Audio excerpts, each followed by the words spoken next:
جو شخص صبر کی چادر اوڑھ لیتا ہے وہ عزت اور بزرگی پاتا ہے۔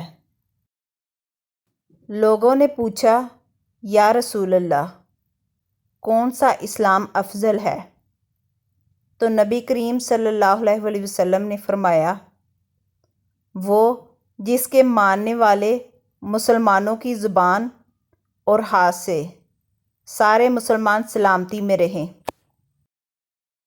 جب آپ کی زندگی کا مقصد اللہ کے کلمے کو بلند کرنا ہو جائے تو آپ بڑی سے بڑی مشکلات سے بھی بڑے حوصلے کے ساتھ گزر جائیں گے۔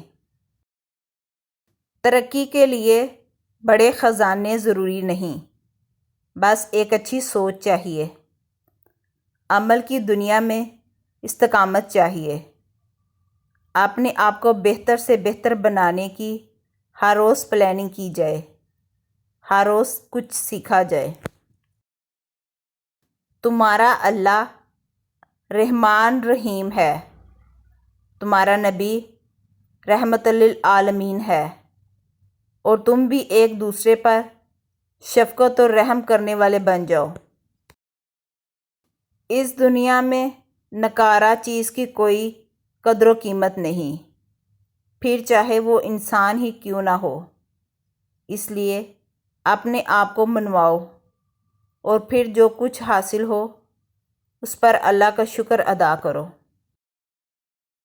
جو اللہ کی طاقت کا اقرار کر چکا ہوتا ہے وہ پھر کسی اور کی طاقت کو کیسے مانے گا؟ وہ پھر بلال رضی اللہ تعالیٰ عنہ کا غلام بن کر احد احد کے ہی نعرے لگائے گا۔ کسی سے نہ ڈرو، نہ مانگو، نہ جھکو، یہ سب لوگ فقیر ہیں، غنی و بادشاہ اکیلا اللہ ہے، بے شک سبحان اللہ۔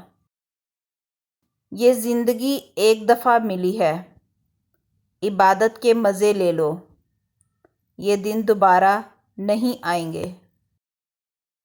اس دنیا میں تھکاوٹیں اور رکاوٹیں ہر کسی کو لاحق ہوتی ہیں، لیکن جو چلتا رہتا ہے منزل پہ وہی پہنچتا ہے۔ اللہ بہت بڑا ہے، جو اس سے بندگی کا تعلق جوڑے گا تو اللہ اسے کامیابیاں بھی بڑی دیں گے، بے شک۔